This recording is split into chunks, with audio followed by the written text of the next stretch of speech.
Memang tak pernah.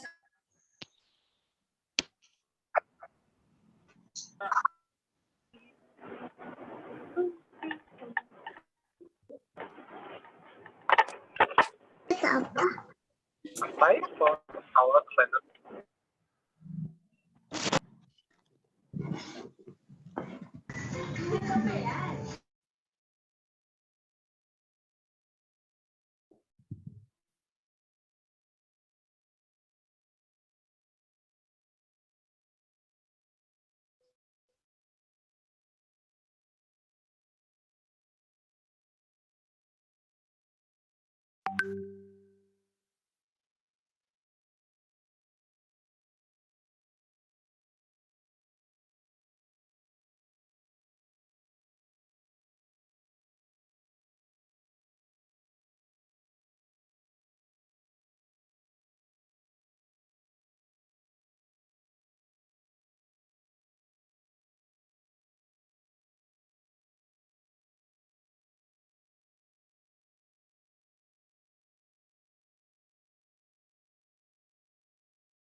Okay, sorry guys for the inconvenience, sorry.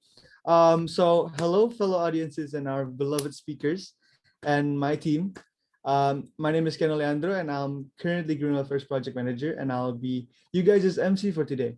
So welcome to our second educational webinar festival, Green Festival the second. This webinar session will be held by a lot of panels and presentations brought to you by our dearest experts and amazing youth leaders from around the globe time to speak in this event.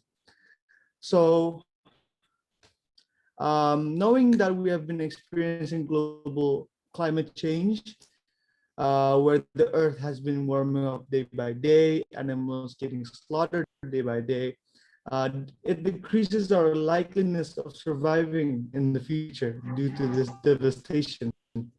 So somehow nations have been implementing solutions that could help us, but for today, in this webinar, we are going to dig even deeper regarding our fight against climate change. Hence, our theme for this webinar, a fight against climate future.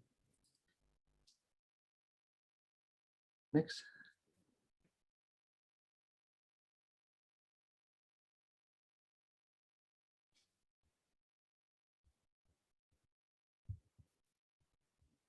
Okay, so moving on to our webinar etiquettes. So first, please mute your microphone at all times to make a conductive space for the speakers, and do not use the chat room for out-of-topic discussions or as your personal water cooler. And third, we will be having Q&A sessions after presentation. Feel free to drop down a question if you have for the speaker at any point of the panel or presentation for the Q&A session, and participate in upcoming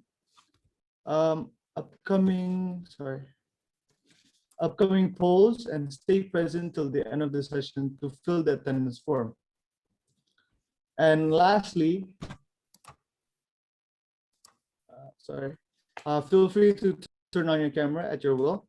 And also, I forgot to mention that we will be having 40 minutes of for our first session, along with 10 minutes of Q&A, 20 minutes for our second session. Also mention that that attendances will be taken at the end of each sessions, and that only those who fully attend our full 6 sessions will receive an e-certificate. Sorry. Okay, so before I explain what is going on in this presentation right now, I would like to explain a little bit about what is Green Welfare. So Green Welfare Indonesia is a youth-led nonprofit organization that focuses on the environmental and social sector. We advocate against unethical livestock agriculture and responsible consumption and sustainable agriculture through 2 programs. So as you see in the presentation, we are showing our QR codes for our donations, not to mention that all the funds will go to distributing plant-based meals, household goods, sanitary kits, and install hydroponic units as a food resource in poverty-stricken area. So for those who would like to, oh no, I'm sorry. So first of all, I would like to apologize for the people who would like to donate that's outside of Indonesia, due to our limited range of banks. So we can only take GoPay, Dana, Link, OVO, and also not to mention we also have M banking transfer, mobile banking transfer. So for those who would like to donate, feel free to take a screenshot of the presentation right now and donate now or later. And remember, we do not have limitations regarding the donation amount. Feel free to donate at your will. So enough wasting time. We want to hear our speakers, right? So I will be handing it to my moderator, Danya. And Danya, the stage is yours. All right, good evening, everyone. My name is Danya, and I'm a member of the Green Welfare's PR team. So today I will be moderating the first session talking about the interconnection between social justice and climate change. Before we start, I'd like to introduce to you guys our amazing panelists for today.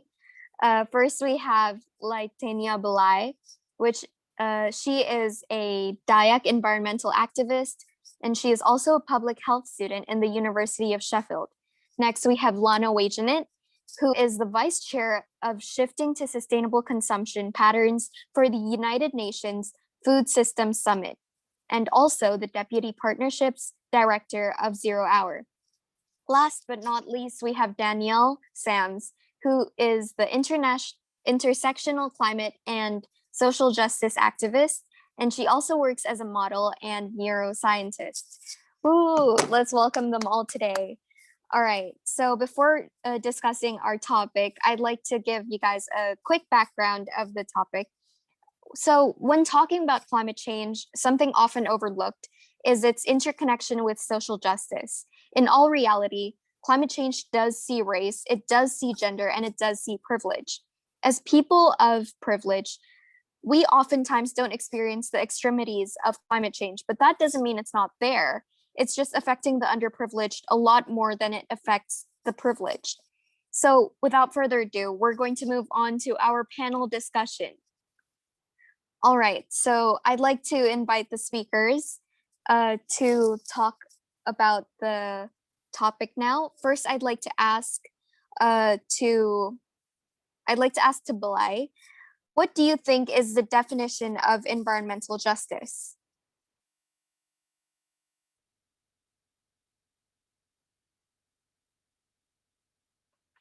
I'm sorry, you're muted. Sorry, yeah, I wasn't able to unmute myself. Can you hear me? Yes, we can hear you. Okay, sorry. Hi, thank you.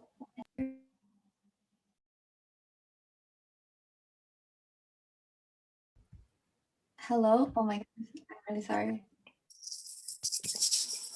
Okay, hi. Thank you for the question. So,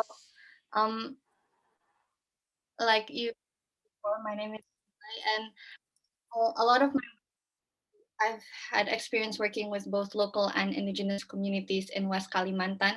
And I think it's working with them where I recognize what you mentioned before, which is this idea of privilege. I think a lot of us are, if I ask this question on a scale of 1 to 10, how much is the climate crisis impacting you? I think many of us are privileged enough to give quite a low score on that. And I would say so for myself. And I think at the end of the day, many of us are able to forget about the changing climate because we have the privilege to do so. But there's this issue of what about those who don't, right?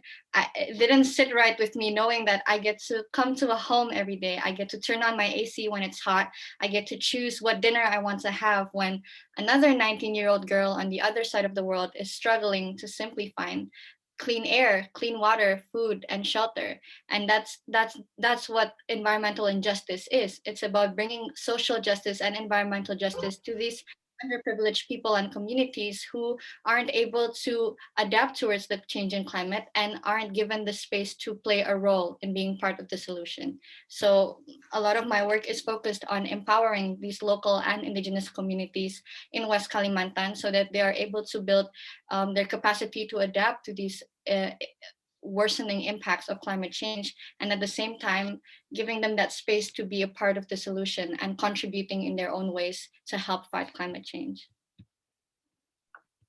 I completely agree with you, Belay. Does Danielle or maybe Lana, would you guys like to share your definition of environmental justice?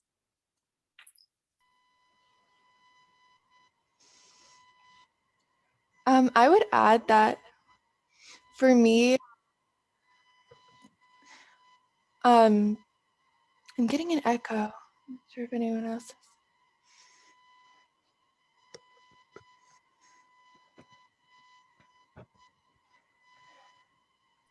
Okay. You're good. We can hear you. Okay.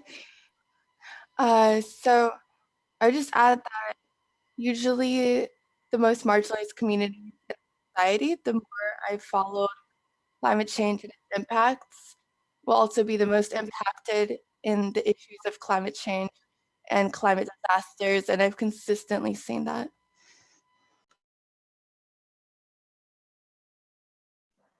Yeah, I agree with both of them.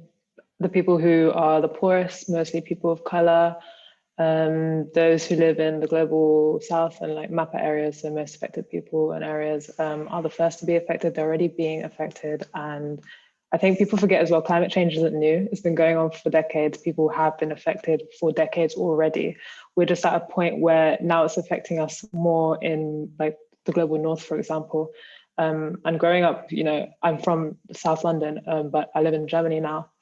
And climate change has always been posed as something that's like, oh, it's only happening to the polar bears in the Arctic. It's not happening to us. We'll be fine. It'll happen in the future. It won't affect us at all.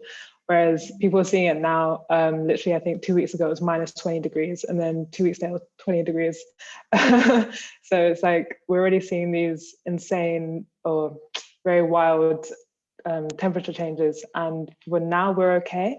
But if it's already getting this bad here, I can't even imagine what it's like to live somewhere like in Africa or Asia where it's already been bad. So yeah. I completely agree with you guys. So moving on, I'd like to ask maybe Danny again, what is the correlation between climate change and social justice? What do you think is the correlation between the two?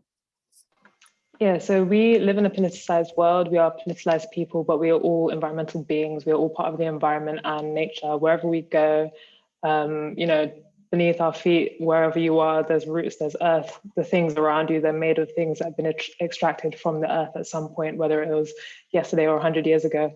And we all share the same planet. So everything that we do has an impact on the climate, and as living in political systems, they have impacts on people, and as people are part of the environment, politics affects the environment. You know, politics allows for excessive extractivism, colonialism and neo-colonialism. Like a lot of countries like Germany, Sweden, they're like, oh, look, we're running out of waste. We produce no CO2 emissions. And it's like, no, you're just, you're sending it to other countries. You're sending trash to, you know, like Malaysia or Indonesia. And, you know, this political systems also create hierarchies, which creates the groups who are more marginalized than others, who have more or less access to different resources like food, clean water, safety, shelter, and education. And these things will determine how well people are able to cope with, adapt to, and mitigate the effects of climate change. How about Lana? What do you think, as we've mentioned before, there's obviously a lot of problems with regards to how the climate change has affected certain demographics more than others. So what do you think is the solution to both sustain social justice and also impede climate change? So I would say, and I'm sure we all agree here, that climate action has to incorporate social justice, and that we need climate action solutions that don't leave anyone behind. For example, with a just transition, really incorporating all parts of society. For example, those who are currently working in the fossil fuel industry or working in, you said that green welfare also talks about like factory farming issues and food issues. If we're going to transition part of the food sector as well, we need to make sure that everything that's changing for climate action is going to incorporate everyone from all parts of society, especially those who will be most impacted by climate change, are also those who are being impacted by climate action. So I think that in every single climate change approach that we take, we need to be approaching that with a social justice lens, because that's the only way that we'll truly achieve climate action, and not just a sustainable future for the most privileged, the most rich, the most elite in our society, and not everyone else. We need to make sure it's climate action for all of society. All right, so moving on to Balai, would you maybe like to share what you think are the bottlenecks of this issue in Indonesia? Maybe share some of your experiences advocating for these issues in Dayak? Yeah, so there's a lot of bottlenecks, I feel like, but one of the things that I think is a big challenge is how we approach economic growth itself. I think Indonesia has for far too long justified this like economic growth that's based on environmental exploitation, right? Where it's like upon this dichotomy, I guess, of conservation or development. And we are not creating a just world when people have to choose between themselves or the environment that they ultimately depend on as well. So I think we need to challenge that thinking and change it from, conservation or development into conservation for development, where actually we are able to protect the environment and benefit from that.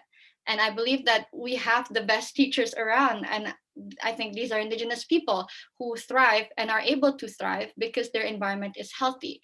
And I think it's summed up well in a quote that I've heard once that goes, indigenous people have mastered the art of living on the earth without destroying it. So we need to change that way of thinking. And I think the second bottleneck is that our regulations are not people-centered enough.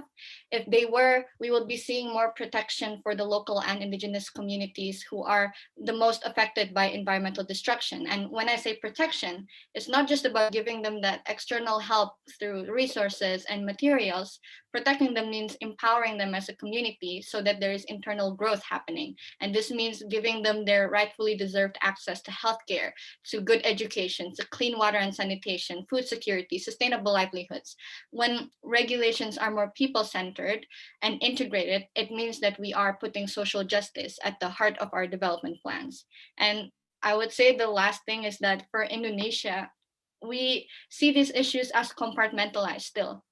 We don't realize that we live in an interconnected world where one issue impacts and is impacted by other issues. And if we don't realize that interconnection, we won't be able to create solutions that are good for both the people and the environment. So I would say those are one of the main challenges that we face in Indonesia. All right. I completely agree. I feel like in Indonesia, especially, we've definitely exploited our environment for what we call economic prosperity, right?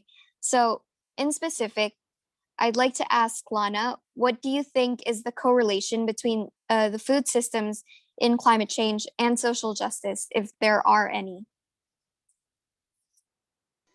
Two of the main ones are that climate change is affecting food systems and will in turn affect food scarcity and scarcity of food resources if allowed to continue at the rate that it's going. And that will ultimately go back to when we have these large impacts from climate change, the same people are most impacted. So that's definitely something to look out for. And then also the same aspects of our food systems right now that are really accelerating climate change, like industrialized animal agriculture and factory farms, are also those that are mostly in low-income neighborhoods, near majority people of color communities, near, for example, even here in Brazil, like the deforestation that is happening with cattle ranching, like that is most directly impacting indigenous populations. So even the way that our systems of food production that are impacting climate change are happening right now are already most impacting communities, that the same communities that we've been talking about, indigenous communities, low-income communities, communities of color. And we see that over and over again, which is why it's so important to make that connection. Right. So throughout this whole thing, we've been talking about how climate injustice means that a lot of the climate change is mostly felt and is very extreme in underprivileged demographics. So I'd like to maybe ask Danny, which demographics do you feel experience the most prevalent climate injustice? Maybe you could talk about how you've advocated for Black lives and its relevance in intersectional environmentalism? So yeah, Black, Indigenous people, people of color, that was weird, and generally ethnic minorities. They tend to be poorer due to things like racism, colonialism, prison industrial complex, and all these other things. I guess a good example in the UK, there's a borough called Newham in London, and it's the most polluted borough in London based on the measurements of particulate matter 2.5. Which basically makes you more susceptible to things like lung cancers, respiratory diseases, cardiovascular diseases. So yeah, it's also important to remember that climate crisis is a health crisis as well. Basically, the population in this area is mostly, I think, Southern Asian and Black. The average earners of people here are around £25,000 a year, which isn't a lot to live on in London. And also Newham is home to London City Airport, which the average earner of a passenger from London City Airport is £114,000 a year, which is obviously a huge, huge difference already. And they're actually planning an expansion in the most polluted borough in London. So it's like, okay, this could have been, this airport could have been put anywhere, but you've chosen it to be in one of the poorest boroughs in London. And it's the second poorest in London, with I think about 36% of people in poverty there. And also it's the most, the average passenger earning is much higher than any other airport in London. Also, indigenous people and farmers around the world, for example, are no longer able to rely on consistent weather patterns, which endangers them in a lot of ways. For example, if you're a subsistence farmer or you rely on animals and agriculture to feed your families, you know, the winters might be longer or the summers will be longer. Rains are less consistent, so you don't know when things are going to happen, and this will mean you're not able to adapt. In Europe, we've got the Sami people in the Sapmi region in Norway, Sweden, Finland, and Russia. All of these countries are colonizer countries who don't face any consequences for the fact that they still create victims of indigenous people by discriminating against them and also colonizing their land, taking away their land rights and things like that. So not only do they have to worry about oil, gas, and wind power projects constantly being posed on their land, but because they're closer to the Arctic, which is heating at a rate 2 times faster than the rest of the world, they're seeing huge changes to the environment and seasons. And a lot of the Sami people follow the 8 seasons of the reindeer cycle because they tend to be reindeer herders. And these changes affect the ability for the reindeers to find food for them to eat, alters migration paths to winter pastures, and also because the ice is thinning, melting, and it's not as consistently, it doesn't shift consistently in the same way. I'm not sure the right words to talk about ice and stuff. It tends to be like weaker, and whole herds, and people are lost to that ice. So people are dying already. People are suffering already from the effects of climate change. But because Sapmi people are discriminated against, they seem to be more stupid and uneducated. A lot of them are just erased from the conversation unless, you know, they're able to get a degree and enter the spaces where they will be listened to. So yeah, they have to fight really hard to just get into spaces where their voices and their knowledge will be used and heard, because yeah, they have indigenous and traditional knowledge of how to work with these kind of more difficult regions to live in. So what was the other part of the question? Sorry. I think you've answered the question very well. I was Okay, asking which demographics do you feel like experience the most prevalent climate issues, but yeah, I feel like you've answered it very well. So next, I'd like to ask, I guess, what do you guys think is the solution for systemic change? How can we make systemic change that, you know, policy change that will help this issue? Because as Dania said before as well, these people are often disregarded, right? They don't have a space where their thoughts are listened to. Meanwhile, they have the knowledge necessary to be able to sustain the climate and the environment. So what do you guys think is the solution to that? What systemic change can we push the government to make? Yeah, I'll just continue. So by firstly learning about the things that are going, like the issues, white supremacy, capitalism, patriarchy, and how they're maintaining hierarchies and oppressing marginalized groups more and more, raising awareness about these issues and how we can, you know, deal with our own privileges and how we may be upholding the different systems, acting as a collective, finding community and organizing together to make sure that you can organize campaigns, organize different projects and stuff where you will be able to contact, you know, mayors or MPs or whoever's in power for you. Online and offline, both are really important, I think, because we can reach a lot more people online and create, I think, more international effect, whereas it's also super, super important to do locally, looking at the local issues in your area and seeing how you can organize as a community to create change. Yeah, I'll pass on to one of the other two. All right. What about Belai? Can you share a bit more about the indigenous people that are affected greatly by climate change in Indonesia, to listen to them and use their lifestyle as an inspiration to live more environmentally friendly? Yeah, so I agree with what Danny said. We definitely need to be creating more platforms that give people the opportunity to tell the story. Sorry, I'm hearing um uh, even more platforms for them to tell their story and really for the world to learn from them, because we are very much downplaying the role of indigenous wisdom and traditions when it comes to climate action. I think indigenous people are a great example of what we call natural climate solutions, which is where humans work with nature instead of against it for development. And I think they have best practices for that, because they are the most, the best example we have when it comes to land stewardship and forest protection, biodiversity protection. So we need to be giving them that space for them to tell their story and for us to learn and listen from that community. But at the same time, if we want to push governments, I think something that we can push further is implementing this community-based approach.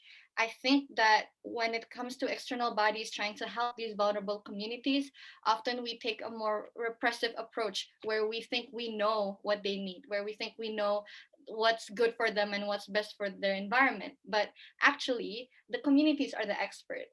From my experience working with local and indigenous communities, they are the ones that know best what they need in order to better equip them to help protect the forest and the peatlands and the rivers. So something that we need to be working on is trying to build that solution from the ground up, involving the communities when it comes to identifying the problem and generating solutions that work for them locally, so that our plans to mitigate and adapt to climate change are effective and work for them. I think Indonesia is still quite far behind when it comes to involving these communities in every step of the way. So I would really push for a community-based approach where we listen and learn and work with the community in order to generate these solutions for climate change.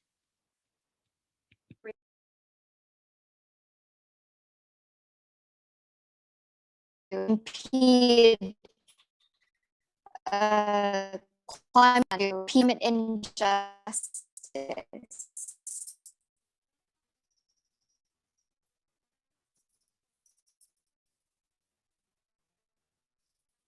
I think there was an issue with your sound. I don't think we can hear you, Danya. No, there was an issue with your, well, I didn't hear what you said, sorry. Yeah, I couldn't.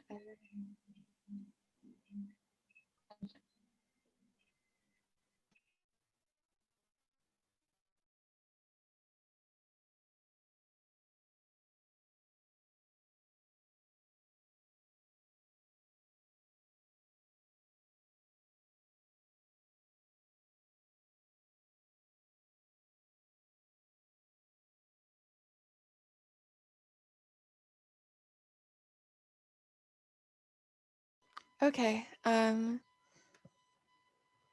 think it was in the chat.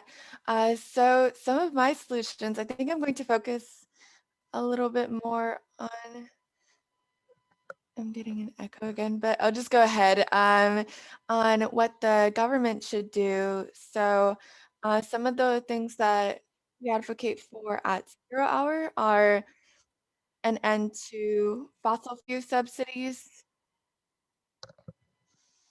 Let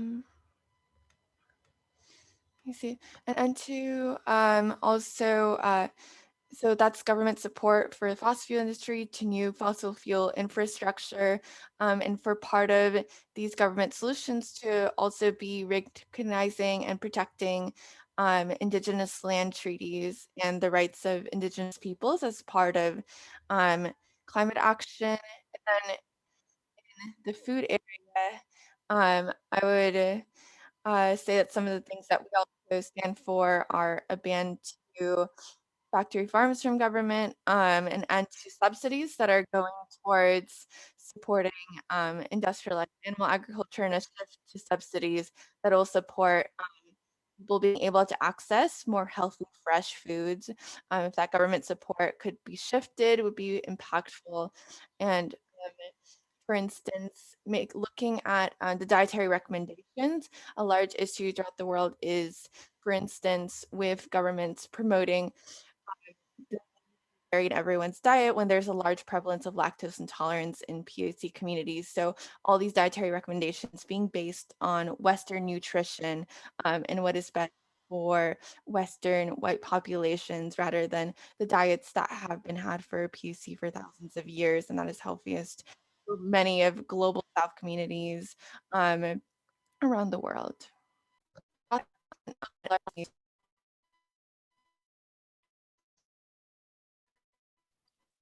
I can't hear you. All right. I hope you guys can hear me now. Could you guys hear me?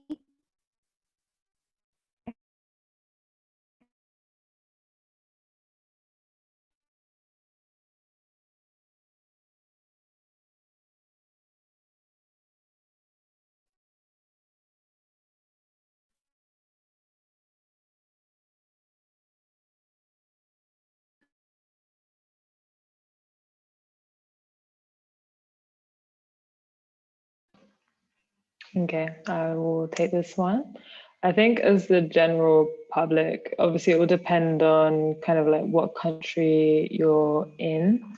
But as I said, learn about the different issues, learn about what your local community needs, try and raise awareness on social media and in your social circles. Like invite them to talks like this or just bring it up in conversation and try and get them to understand how different things are related to each other. Again, you need to, I think community action is so much more effective than any individual action you can do. We need to, collect as communities and organize as communities. And I think organizing is super important because if we don't organize, we won't be able to create any change. And even people like on the right wing or people who are kind of against climate change or, corona deniers, etc., they organize to do these marches, they organize to storm the Capitol, they organize to do all these things. So we need to organize too in order to make sure that we can achieve climate and social justice. As a general public as well, if you're of age, please vote. If you can get involved in politics, please do. But also if you're in a country where it's like non-democratic and you're risking your life, then we don't need martyrs. We need people to be involved in the movement. You'll be much more effective alive than martyred or injured or anything else. So yeah, these are just the things I think we can start doing at least. And obviously when things open up, go to marches and protests, again, if it's safe, and keep making noise about all of these different issues because, and as Eli was saying earlier, we really need to listen to the most marginalized people because not only have a lot of them been surviving on this planet for millennia already and doing a fine job of it before like industrialization and the westernization of most of the world, but yeah, they see it firsthand. They're on the front lines and they know what we need now. They have indigenous knowledge and we can combine that with more modern or scientific knowledge in order to create really effective changes and solutions. And we also remember we already have the knowledge and solutions. We don't need like carbon capture storage or anything like that. We've got trees. we can adopt systems of like socialism and degrowth rather than capitalism and excessive production and growth and consumption. So yeah, and if I could just add to what Danny was saying, I think when it comes to vulnerable communities, like for example, local and indigenous people, we can also begin by changing our mindsets because yes, local and indigenous communities are vulnerable towards the impacts of climate change, but they are not helpless. They're actually, like she said, frontliners when it comes to protecting our forests, our peatlands and rivers, because every day they have that choice to protect our ecosystems that we so desperately need in order to fight climate change. It's just that most of the time they're not connected with the right resources and opportunities to play their roles. And the best example I can give is I've worked with this indigenous community in West Kalimantan. They are called the Dayak Iban of Sungai Utik. And the Sungai Utik people is special because their culture is still very much alive. And a big part of their culture lies in this intricate relationship that they have with their land and forests where they live. And they've been protecting their customary forests from illegal logging, palm oil, corporate interests, and just managing it sustainably for generations. And they're not doing that for the money or for the carbon storage. They do it because it's part of their culture, it's part of their identity, and it's where their values live. And for one community, they have shown incredible resilience in preserving almost 10,000 hectares of customary forest in West Kalimantan. So yes, they may be vulnerable, but the world needs to realize their role and potential of local and indigenous people in protecting our planet. Because when we bring that socialist, when we build their capacity and fulfill their rights, they are a community that have the ability to help us protect the forest and the biodiversity that we need to fight climate change. All right, can you guys hear me now?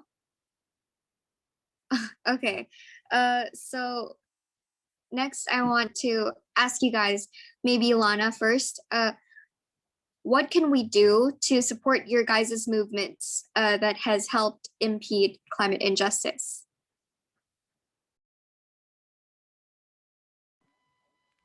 Yeah, I think as everyone else is saying, getting involved in advocacy is always a great start, right? If you're just part of the movement, you're inherently helping us, you're helping all of younger generations and people on the front lines.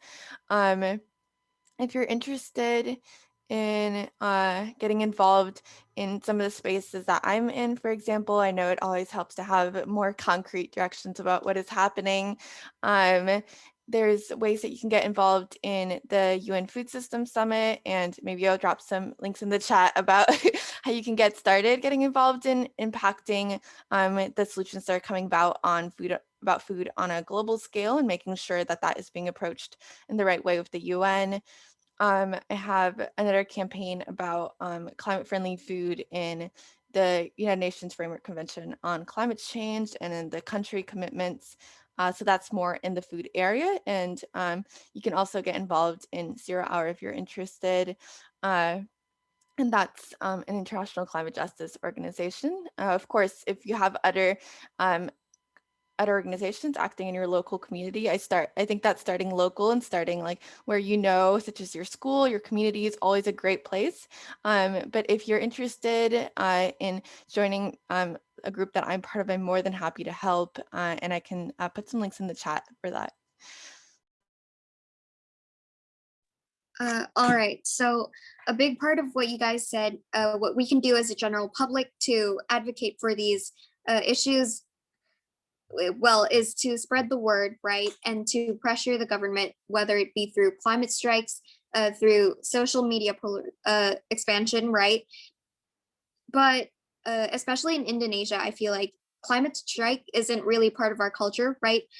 Even like Women's March, it only began like a few years ago, or a few, yeah, it's very recent. And I feel like it's rather hard, right, to start a climate strike or march for climate justice, especially in Indonesia. So maybe Blythe, do you want to share your thoughts on that and how we can start one?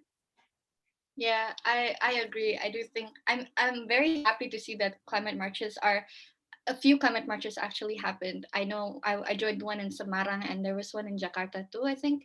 But I do agree that it might not, it's not what we're used to, but I think it doesn't take away the importance of spreading the word and just raising awareness about it. I think, if I'm not wrong, Indonesia is the country with one of the highest climate deniers in the world. And I wouldn't say it's simply just climate deniers, but also people who are ignorant or choose to just turn a blind eye into the issue of climate change.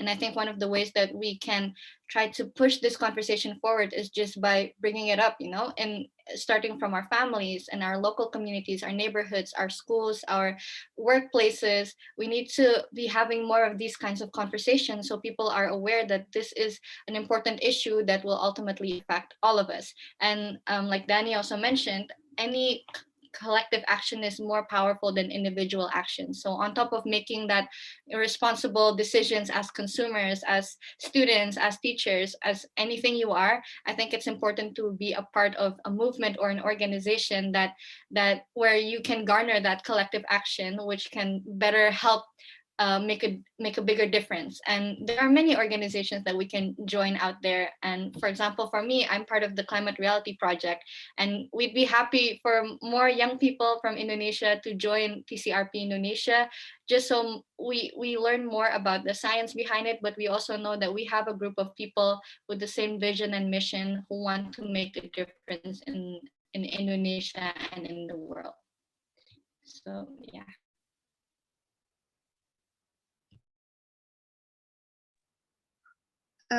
All right. So I should start with the questions soon.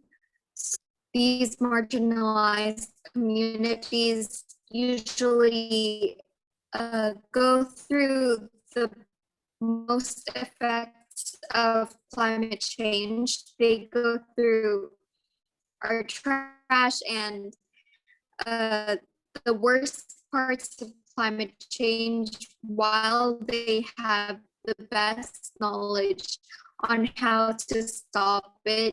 And I think I'll start the questions now. We have one for Lana from the Erlangga Faculty of Law, Jambi University. They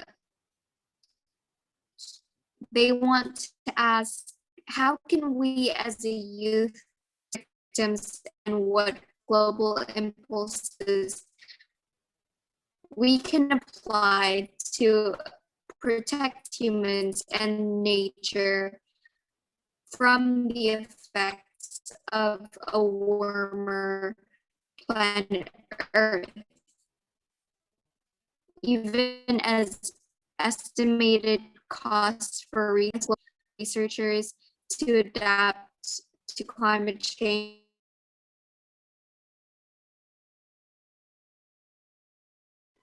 Okay, thank you. I'm looking at the question now in the chat.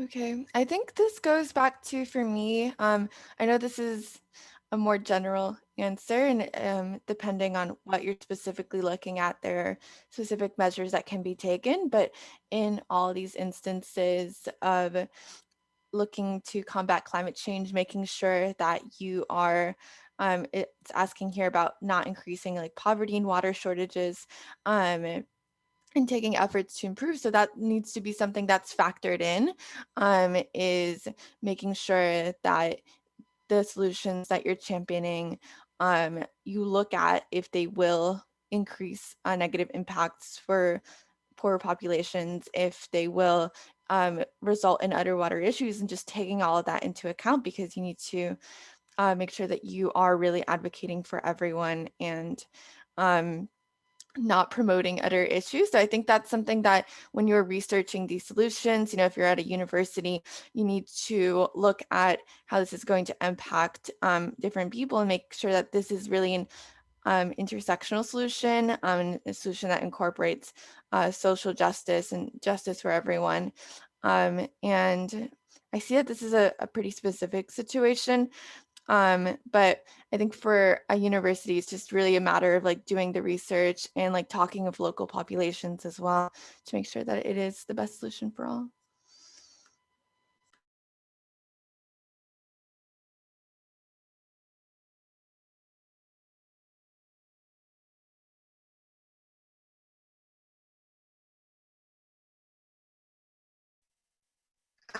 Okay. So the next question question is from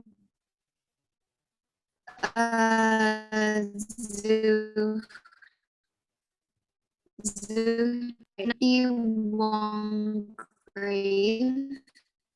I'm sorry if I'm saying that wrong. How to pursue.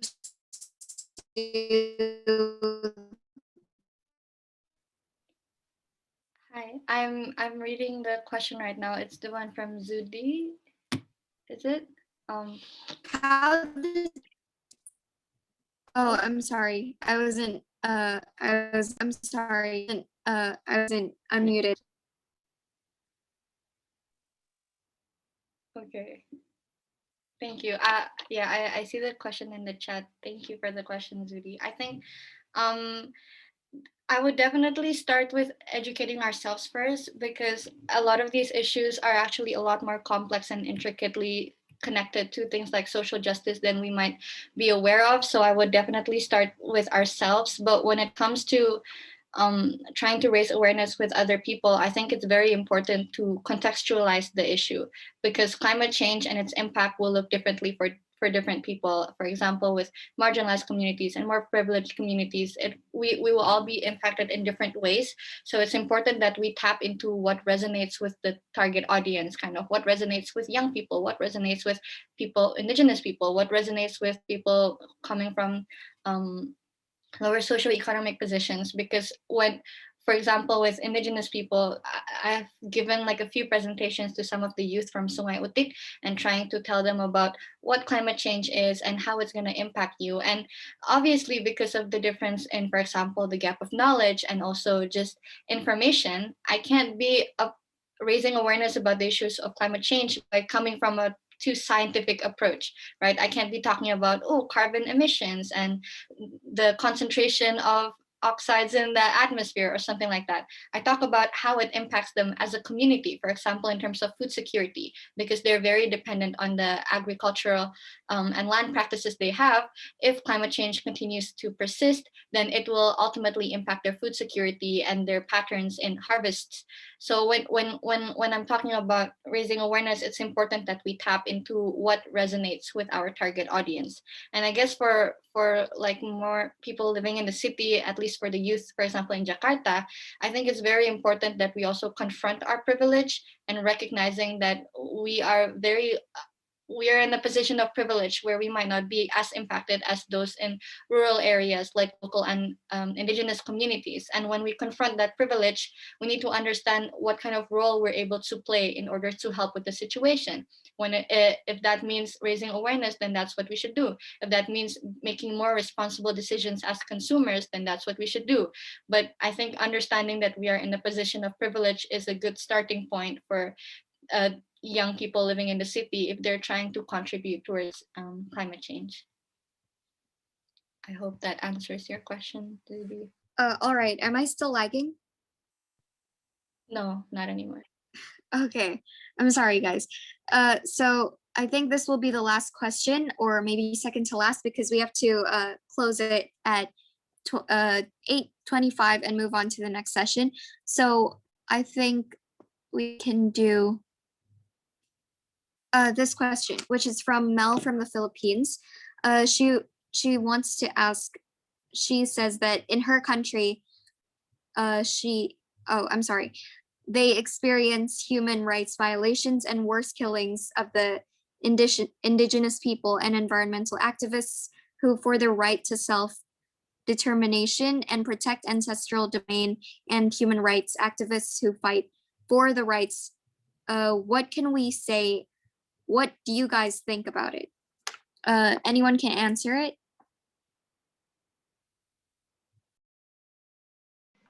You can go, Bella, if you want. Thank you. I just wanted to answer that, I guess, from the perspective of Indonesia. I think that's why it's really important to have these people-centered regulations and people-centered developments, because, you know, for example, in Indonesia, I think it's funny because we make these development plans saying that it is for the betterment of the people, but then it poses the question, who is actually benefiting from it? Because okay, the country may be experiencing economic growth, but if that's happening at the expense of the well-being of these people, of the local and indigenous peoples that are affected by the environmental degradation, then is it really development? And I can't speak for all indigenous communities, but I know that for those living in Indonesia, one of the biggest issues that we face is land rights. And seeing the 40-year-long struggle of Sungai Utik trying to attain those land rights, I can tell that the system in Indonesia is definitely long, complex, and often very degrading towards the people. And one of the examples is that my understanding is you are not an indigenous community in Indonesia is not eligible to apply to get these land rights if they are not recognized by the local government. And I think that is extremely degrading, because that means their whole existence, even despite the fact that they've lived there for generations, it's determined by whether the local government acknowledges their existence or not. And that's taking away all of the social justice and their rights to manage and protect the land that they have lived in for many generations. So I think in terms of policy, we need to definitely be pushing on policies that are more people-centered and that really does prioritize the well-being of local and indigenous people. And for Indonesia, it's definitely a very long process, but we need to be simplifying this process of getting land rights and really prioritizing giving them to communities, instead of just saying that, okay, we're going to give 12 million hectares of land to local and indigenous communities, when the reality is we've only given like a third of that. So um, we definitely need to be pushing the government to become more people-centered and hold them accountable when they have made all of these commitments and promises to promote the well-being of their people. Sorry, Danny, if you have anything to add. I would quickly add that in Latin America, there's an agreement called Escazú that needs to be passed in order to protect environmental defenders here, and that's a large issue with also killings of especially people on the front lines, especially indigenous communities. It's easier if you're in an urban area, if you're further away from the front lines and you can post about it, you can probably more easily get away with it if you're not a large public figure and you're just, young people advocating against these issues. But especially for the people who are on the front lines, who are, for example, living around the Amazon rainforest, it's a huge issue here in Brazil and also in other countries in South America. So I think that's an example of policy that is very urgent, just to allow people to stand up for nature.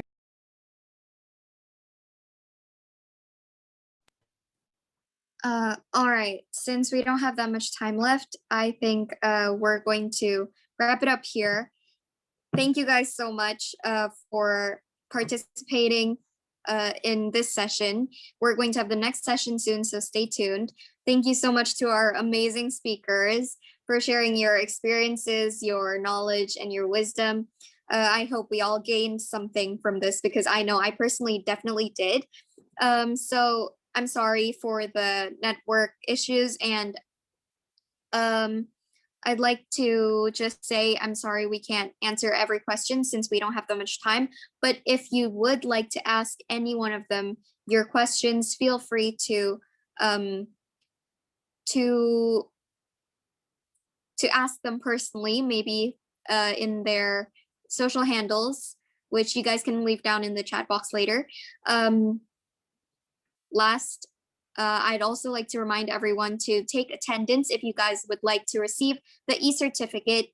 It'll be shared in the chat box, the link. So don't forget to fill in the attendance. And now I'm going to pass it on to Ree for the next session. Thank you, everyone. Thank you for having us. Thank you as well, Danya. Thank you.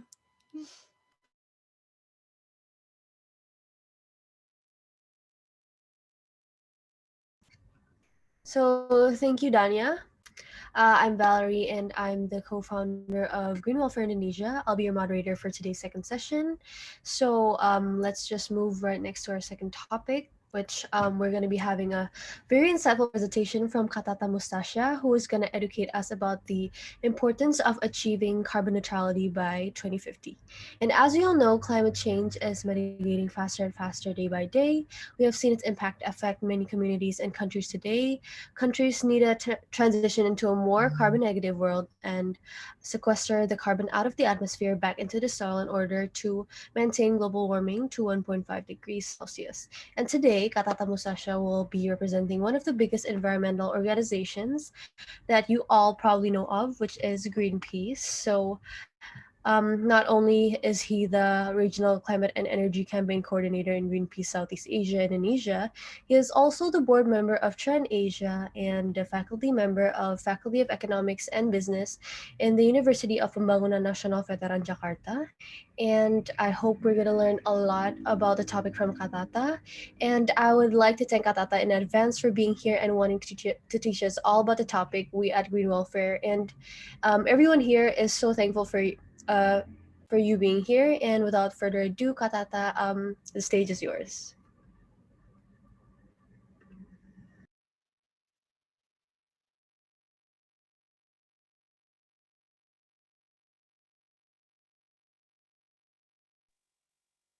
Yeah, thank you very much, Valerie, and thank you very much, everyone, for having me. And it's really my privilege here to share with all of you. And we are in Greenpeace.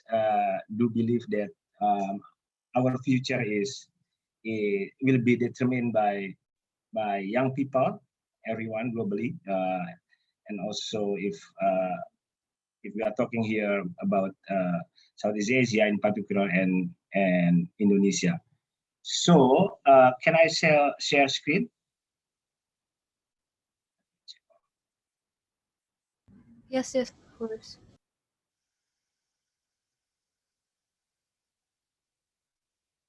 Yeah. So I'll share and then we can discuss about the importance of achieving carbon neutrality by 2050.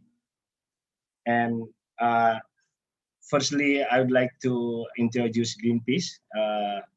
We are here in our entity is namely Greenpeace Southeast Asia, and we have 4 offices in Jakarta, in Manila, in the Philippines, in Thailand, Indonesia, and in Malaysia. And we are working on campaigning. Our core of work is campaigning, and in doing so, we do research. We do what I present. What I'm presenting here is uh, we call it non-violent direct action. Yeah, in 2019 during the the presidential cabinet inauguration. Yeah, the second term of President Jokowi. So we did non-violent direct action in Bundaran HI in the very center of Jakarta, and we we had this banner, good people choose good energy, and it will be really related with our topic now, how to realize carbon neutral and how we can tackle climate change. And in Southeast Asia, working on various issues, forest issues, and then climate and energy. The second one, and the third one is urban and city works, and the fourth one is oceans. These 4 areas of campaigning is in Indonesia, and if we are talking about Southeast Asia, we are also working on the issue of food. So yeah, if you are talking about carbon neutral, and then we will talk about how we can reduce carbon emission, both by reducing the existing emission and also by offsetting it, for instance, with uh, planting trees, by reforestation. And if we are talking about carbon emission, then we will talk about climate change. And we uh, we know that climate change is worsening now, we can see from the broad range of hydrometeorological disasters. Yeah, the recent one is in South Kalimantan province with the economic losses is mounted to 1,300 trillion rupiah. It's quite big, and also the problem with Jakarta that uh, that's also discussed in the first session. And globally, and we will back to the global situation that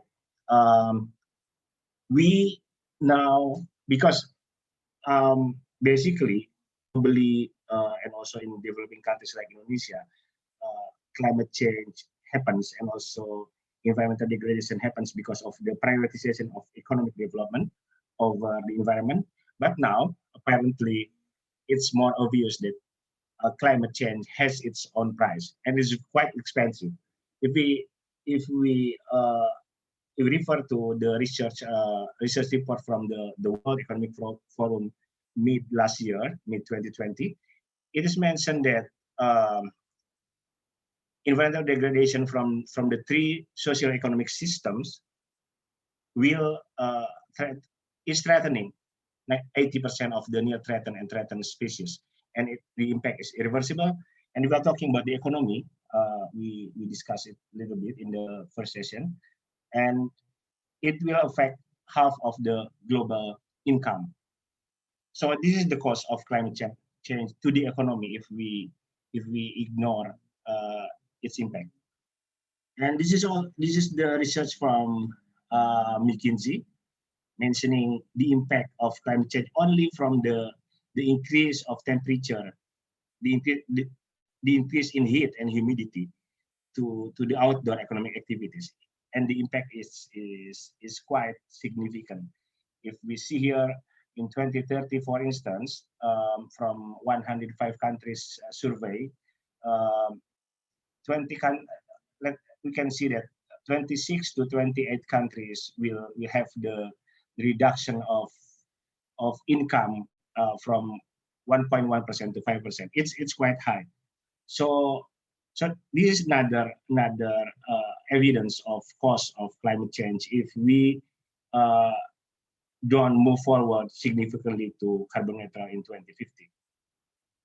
And if we're talking about carbon neutral globally and also in Southeast Asia, in Indonesia, energy transition is a key because fossil fuel is the biggest contributor to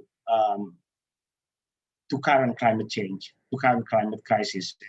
And if we want to reduce carbon emission and moreover to achieve carbon neutrality in 2050, and then energy transition is mandatory from fossil fuels to clean and renewable energy.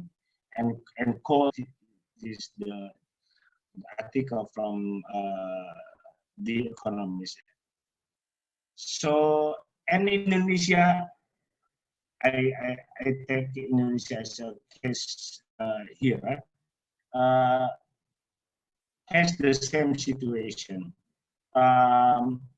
Now, the energy sector is already the biggest emitter in Indonesia.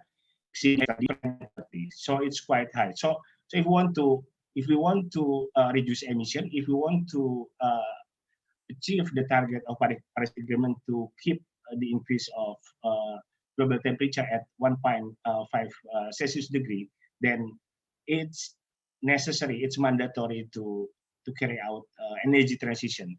There is no carbon neutrality, there is no the achievement of Paris Agreement without energy transition. Aside from, of course, the reduction of emission from the forestry sector, from waste, from agriculture. And if we are talking about current Indonesia's climate commitment, and I think it happens also for a lot of countries as well now, Indonesia's commitment is far from sufficient. So if we plan to reduce emission by 29% by 2030 and by 41% by with international support. But it's not far from sufficient, even if it's achieved. Yeah. Because if all countries follow Indonesia's level of commitment globally, then the global temperature will rise at 4 Celsius degrees. So it's quite high, and it will create a lot of impacts that already mentioned in the first session, including also the hydrometeorological disaster. So, and if we are talking about energy transition, because I mentioned that there is no carbon neutrality without without energy transition, without an ambitious energy transition. Southeast Asia, including Indonesia, is not on the right track yet. Yeah. So we need, but we still have hope toward 2050. We are quite out of track toward 2030, but we still have opportunity to reach carbon neutrality, to reach the commitment of Paris Agreement by 2050. If we start from now in a very ambitious way. And if we're talking about key challenges, what are our challenges for carbon neutrality by 2050? The first is words. So words versus more ambitious commitment. So we need to have more tangible commitments. For instance, because if we agree to have carbon neutrality by 2050 to reach the target of Paris Agreement, and then we need to have a more ambitious energy transition. The second one, the second challenge is false paradigm. It's already discussed as well in the first session. There's the paradigm of no pain, no gain. So if we want to, there is the false paradigm. If we want to have a more advanced economy, especially for developing countries like Indonesia or other countries in Southeast Asia, we need to sacrifice the environment for a certain period of time. That which is totally wrong, because one of the reason is because the impacts are irreversible. So we can recover the impact to the environment, to the climate crisis. And also we in many countries are facing severe corruption in the extractive sector. So is this another platform? For instance, in Indonesia, we still rely on coal, and because some policymakers coal business players, key coal business players. So with this challenge, we are actually progressing, but the government, there is still some needs to have more ambitious target. But at the same time, we see progress from other key stakeholders. For instance, from private sector, and this is from some banks and finance institutions. Yeah, some of banks now financing, and also they don't invest in new coal project, yeah, in coal mining or coal power plant. So they will totally phase out in 2040. Like CIMB also, Greenpeace is directly involved in the advocacy to CIMB, the Malaysian-based bank. So we are progressing, but it's not sufficient yet. And what to do, especially for young people, I suggest that we can learn more about climate change and how and knowing how to tackle it. And the second one is, I think it's already initiated by organization like Green Welfare, yeah, to create and join movement. It's important because many problems, if we are talking about carbon neutrality and climate crisis, is rooted in government policies. So movement is quite important to us global leaders. Let's say governments can be at the national level, can be at the subnational level, provincial levels, for instance, and also private sector to take concrete actions to fight climate change. We in Greenpeace, for instance, also have an experiment to have Ummah for Earth campaign. It's using the Islamic values as a factor in it. It's inclusive campaign, even the involving non-Muslim leaders as well.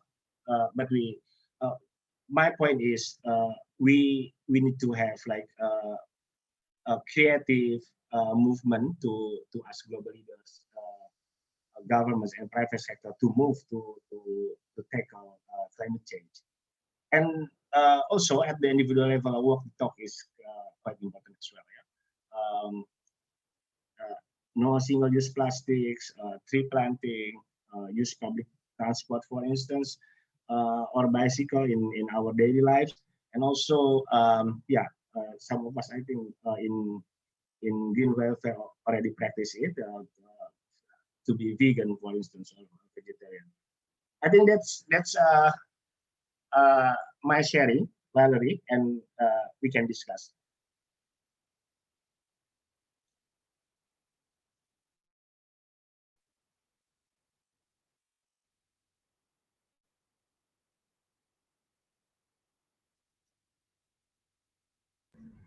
So, thank you, Katata, for the presentation. I hope you guys learned a lot and enjoyed it. Let's move on to the Q&A section. For those of you who have questions about the topic or speaker, feel free to type it in the chat box and I'll read it out to Katata, who will give you an answer. I'll try to get to as many questions as possible as I can in 10 minutes. So please put your questions in the chat box down there.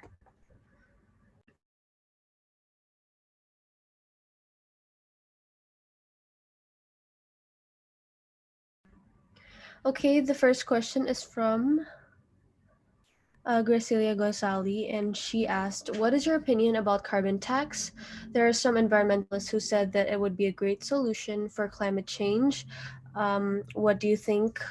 What's keeping it from spreading, and what would be a consideration in the government? Do you think it could be implemented someday? Yeah, thank you. And this is a very good question. Actually, it's now being discussed by our government, how the possibility of the carbon tax implementation in Indonesia. This is what we need to, and we young people need to check it as well, because sometimes it's tricky. First is if we are talking about carbon tax, we need to ensure that the pricing is right. So if it's too cheap, and then it's only will be legitimacy for fossil fuels, yeah, because they already pay carbon tax. But if the pricing is good, is right, and it already includes all externalities, yeah, the impact from fossil fuels, climate change, air pollution, then it will be expensive and will not be competitive anyway, for instance, compared to clean and renewable energy. So that's the first thing, that the price should be right. And the second thing, we need to see it broader. Yeah. So it happened in many countries, and Greenpeace already discussed it in IMF forum with other NGOs, with other international NGOs, that sometimes the government applies carbon tax, but at the same time they provide incentives in other types of tax to fossil fuels. So the incentives like tax holiday, it offset the impact of carbon tax. I can give you an example. So, for instance, the government apply carbon tax, let's say 5 million rupiah in Indonesia. But it looks good, but at the same time, the government, the the the tricky point is the government can also give, for instance, fossil fuels incentives, tax holiday as part of, let's say, the national strategic program. So let's say at 10 million is so not only offsetting but also the fossil fuel is when get more incentives, yeah, at the at 5 million, 10 million minus 5 million. So yeah, carbon tax is really good idea, but we need to check first the right pricing, the right level of tax, and also the second one, we need to also to omit all of kinds of incentives for fossil fuels, yeah, to to have right policies to tackle climate crisis. Okay, the next question is from Alec, and he said, I want to ask something to the speaker. What do you think about carbon offsetting to be a solution for carbon neutrality? Yeah, this is also the hot topic now. That if we're talking about carbon offsetting, that I think it's applied by some companies, yeah, now. If I'm not mistaken, Gojek is planning to do that. Maybe it's already in place. Yeah, once again, we need to ensure that the offsetting is sufficient, yeah, because if, for instance, you release carbon at 100 million tons, but your offsetting is only, let's say, 20 tons carbon, then it's not sufficient because you still release a lot of emit a lot of carbons, yeah, to the atmosphere. So it's a big problem because many lot of companies, for instance, use it as part of greenwashing. I really prefer, for instance, in the energy sector, that rather than doing carbon offsetting, but we really implement energy transition from fossil fuels to clean and renewable energy rather than using offsetting strategy. That's my standpoint. Yeah.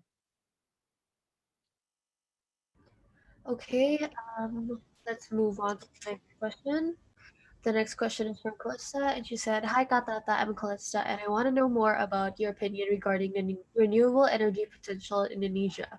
I read that Indonesia has an RE potential of 416 gigawatts per year, and we only use 2.5% of it. Do you have any opinion on why we don't or can't fully use these potentials? Thank you. And on why potentials? Thank you. Yeah, this is totally correct that we have really abandoned RE potential. It reached 200 gigawatts, so it's quite big, and the utilization is extremely lower. For instance, for solar energy, the utilization now is only 112 megawatts, or equal to 0.112 gigawatts. So it's, if you are talking about Indonesia, it's really left behind other Southeast Asian countries. Vietnam, for instance, in 4 to 5 years can expand to the same level with Indonesia. Like let's say 5 years ago now, it reached 5 gigawatts. So it's 50 times of Indonesia. the problem in Indonesia is actually political commitment. It's really lack. It's the if we're talking about energy transition, the development of renewable energy in Indonesia, it's really half-hearted. Yeah. So yeah, if we are talking about the root problem is political commitment, and then from this low political commitment to renewable energy, then so uh, I I will say that we need to start with strong political commitment from our government for renewable energy development, because it's really uh, government heavy regulated. Yeah, if we are talking about energy transition.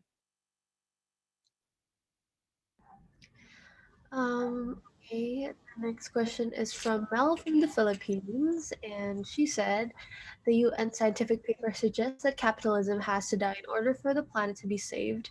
What are your thoughts about this? This paper was written by a biophysicist with the BIOS research unit in Finland, who were asked by the UN to contribute research for the UN Global Sustainable Development Report, GSDR, released last 2019. Yeah, there is a long-lasting question whether um, capitalism is compatible with uh, with the environment, and this is an interesting question. I think uh, I would say that to some extent we need to have uh, the the more equal economy as the contrary of capitalism is needed to protect the environment. If we are talking, for instance, about food production, if it's decentralized, if we have more local food, then it should be much lesser carbon footprints, and also for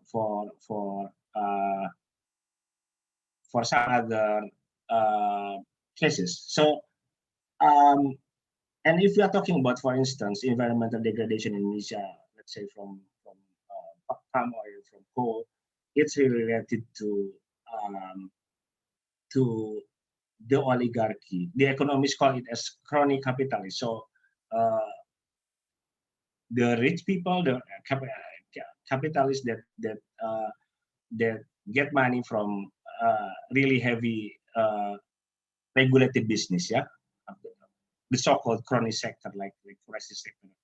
So I think, yeah, if we are talking about uh, the relationship between the more equal economy and the more environmental friendly economy, I think it's in line. And if we can have and we need to have a comprehensive strategy that put people, and we're talking about a more equal economy, the environment, and the economy itself in the same part. Yeah, all of them is important. I think that's I can say. Yeah.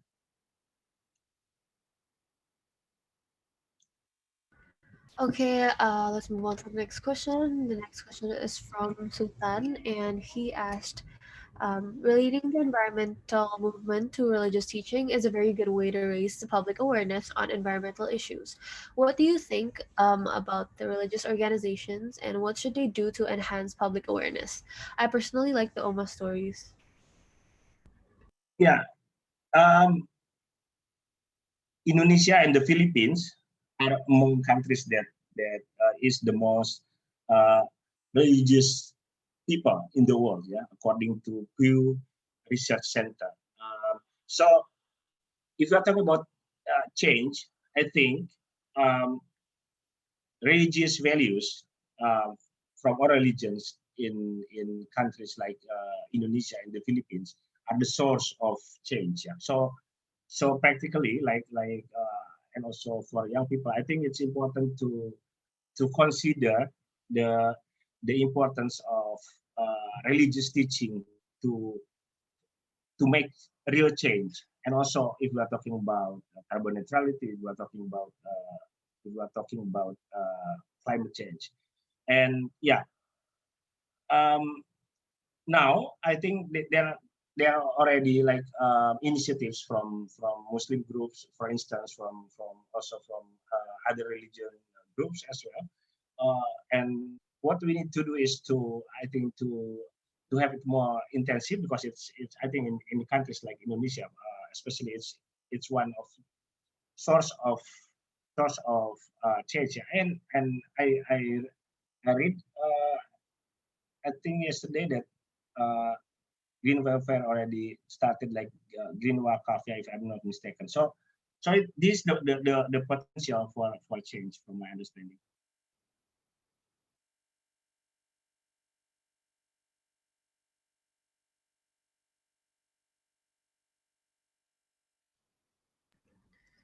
Okay, this is gonna be the last question for today. And the last question is talking about the action. What is a small action that everyone can do? Yeah, there are many things we can do. I already mentioned that what we can apply directly. We don't use single-use plastics anymore. We can initiate tree plantings. We can prioritize public transport in our activities, and probably now it's now, I think, um, it's now trend, yeah, to use bicycle, for instance, not only for recreation, but also for, like, let's say, going to school, going to universities, or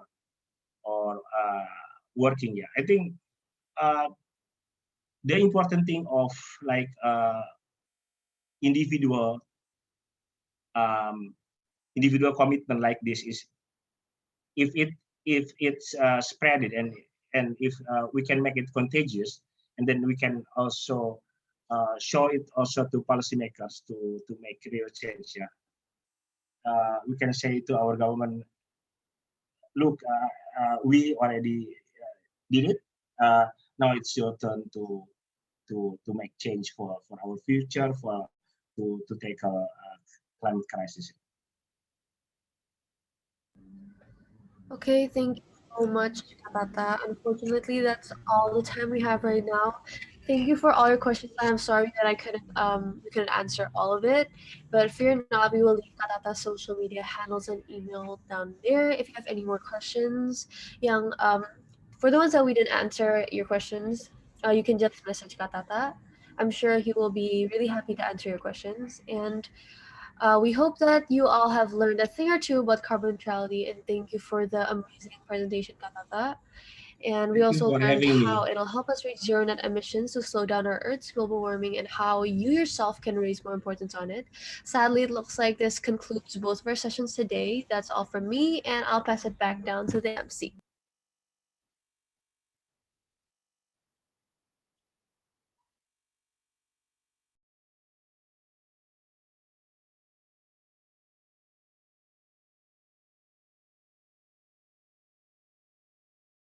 Okay, sorry.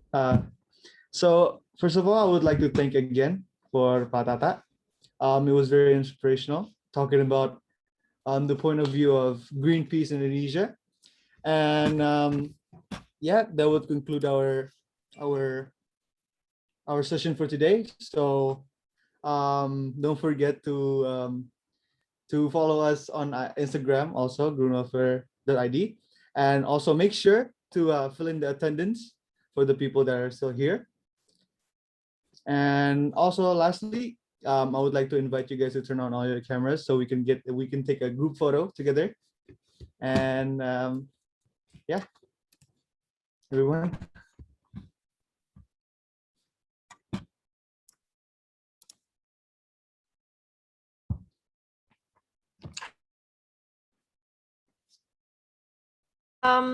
So I'm gonna go with the first slide.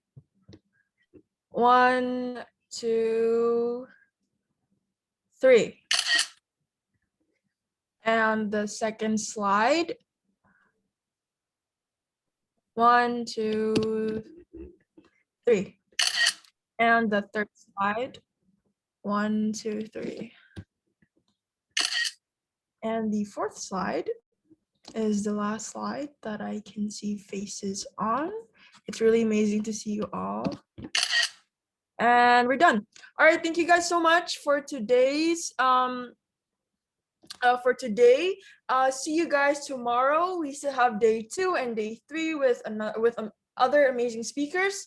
If you do not have the link to the group day 2 WhatsApp group, you may directly private chat the admin of Green Welfare Day 1 WhatsApp group. And that is all from Green Welfare. Thank you guys so much.